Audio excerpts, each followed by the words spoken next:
അല്ല, അതിൻ്റെ അകത്തൊരു വിഷയം, ഞാൻ മന്ത്രിയാണ്, ഞാൻ മൈനോറിറ്റി കമ്മീഷൻ്റെ വൈസ് ചെയർമാനായിരുന്നു. 2009 ഡിസംബർ മാസം 9-ാം തീയതിയാണെന്ന് തോന്നുന്നു, KT ശങ്കരൻ എന്ന് പറയുന്ന ഹൈക്കോടതിയിലെ ജഡ്ജിയാണ് ഈ വാക്ക് പ്രൊണൗൺസ് ചെയ്യുന്നത്. അതായത് ഇതിന് പേര് കൊടുക്കുന്നത്. അതുവരെ ഞാൻ കേട്ടിട്ടില്ല.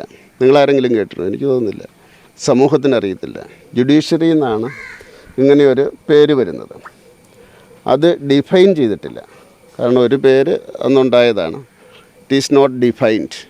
അതുകൊണ്ട് അന്വേഷണ ഏജൻസികൾ അല്ലെങ്കിൽ സംവിധാനങ്ങൾ, ഞാൻ മൈനോറിറ്റി കമ്മീഷൻ്റെ വൈസ് ചെയർമാനായിരുന്നപ്പോൾ എന്നോട് പറഞ്ഞത് ഡിഫൈൻ ചെയ്യാത്തതോ കണ്ടുപിടിക്കാൻ സാധിക്കുന്നില്ല.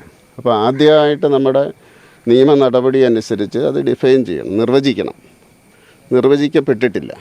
പക്ഷേ അത് അങ്ങനെ ഉണ്ട് എന്ന് ധാരാളം ആൾക്കാർ പറയുന്നുണ്ട്.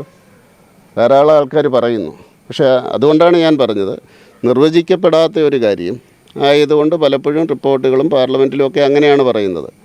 ഇത് നിർവചിച്ചിട്ടില്ല. നിർവചിക്കാത്ത ഒന്നിനെ കണ്ടുപിടിക്കാൻ സാധിക്കില്ല.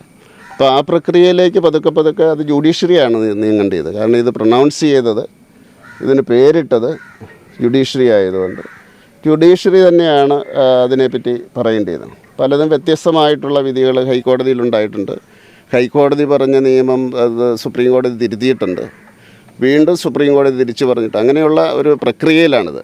ഇപ്പോൾ ആ പ്രക്രിയ എത്ര നാൾ നീങ്ങണമെന്ന് എനിക്കറിയത്തില്ല. ജുഡീഷ്യറിയുടെ ഭാഗത്തു നിന്ന് തന്നെയുള്ളത് ആ ഒരു നിർവചനം ഉണ്ടാകുക, അല്ലെങ്കിൽ നമ്മുടെ ലെജിസ്ലേച്ചറിനോടത് ഈ രീതിയിൽ നിയമം ഉണ്ടാക്കാൻ പറയുകയും ചെയ്യുന്നിടം വരെ ഈ പ്രക്രിയ തുടരും. പക്ഷേ അതിനു മുമ്പ് ഇത് തടയുന്നതിനുള്ള ജനറലായിട്ടുള്ളൊരു നിയമത്തെ പറ്റിയാണ് ഞാൻ പറഞ്ഞത്. കുടുംബം ഈ നിലവിൽ സ്റ്റേറ്റ് പോലീസിൻ്റെ അന്വേഷണത്തിൽ തൃപ്തരാണോ എന്നാണ് അവർ പറയുന്നത്? സംസാരിച്ചത് അല്ല, അതിൻ്റെ പ്രക്രിയ നടന്നുകൊണ്ടിരിക്കുകയെന്ന് അവർ പറഞ്ഞു. അവർ പരാതി കൊടുക്കുക, അതൊക്കെ ചെയ്യുന്ന അതിൻ്റെ പ്രൊസീജിയറാണല്ലോ. അതിൻ്റെ അകത്തോട്ട് ഞാൻ ഇടപെടേണ്ട കാര്യം ഒരു പോലീസുമായിട്ട്. ഈ വിഷയത്തിനകത്ത് വളരെ ദുർബലമായ വകുപ്പുകളാണ് പോലീസ് ചുമത്തിയത് എന്ന് അവർ ആദ്യമേ പറയുന്നുണ്ടായിരുന്നു. ഇതേ കാരണം കൊണ്ടാണ് NIA അന്വേഷണം വേണം എന്നൊരാവശ്യം അവർ പറയുന്നത്. ആ അപേക്ഷയിൽ അവർ പറയുന്ന പ്രധാനപ്പെട്ട കാര്യം, പുറത്തുനിന്നുള്ള ശക്തികൾ ഇതിനകത്ത് നിർബന്ധിത മതപരിവർത്തനത്തിന് വേണ്ടി ശ്രമിച്ചതായി അവർക്ക് സംശയമുണ്ട്. അതിൽ അന്വേഷണം വേണമെന്നുള്ളതാണ്. FIRൽ ഈ വക കാര്യങ്ങളൊന്നും പറയാത്തതുകൊണ്ട് സ്വാഭാവികമായിട്ടും ഈ കേസിനത് പ്രതികൂലമായി ബാധിക്കാൻ, അതായത് NIA അന്വേഷണത്തിന് പ്രതികൂലമായി ബാധിക്കാനുള്ള സാധ്യതയുണ്ട്. അത്തരം സംവിധാനങ്ങളോ പ്രശ്നങ്ങളോ ഉണ്ടാവുകയാണെങ്കിൽ അവർക്ക് വേണ്ട സഹായം ചെയ്തു കൊടുക്കാൻ തയ്യാറാകും. അല്ല, നിയമപരമായിട്ടുള്ള കാരണം അഡീഷണൽ ആയിട്ട് അവരെന്തോ ചേർക്കുന്നുണ്ടെന്നാണ് പറഞ്ഞത്. നമ്മുടെ FIRൽ പോലീസ് അവരോട് പറഞ്ഞെന്ന് പറഞ്ഞു. അത് അപ്ലോഡ് ചെയ്യട്ടെ. നമ്മളത് പോലീസിൻ്റെ ഒരു പ്രക്രിയയല്ലേ. അതിൻ്റെ ഒരു അപ്ലോഡിങ് എന്താണ് ചെയ്യുന്നതിൻ്റെ അടിസ്ഥാനത്തിലേ നമുക്ക് പറയാൻ പറ്റുള്ളൂ. ഇത് ഇപ്പോൾ അപ്ലോഡ് ചെയ്തിരിക്കുന്ന അൺലാച്ചറിലെത്തിൻ്റെയാണ്. അഡീഷണലായിട്ട് അവരെടുത്തിട്ടുണ്ട്, അവർ അപ്ലോഡ് ചെയ്യും. അതുവരെയും കാത്തിരിക്കാം.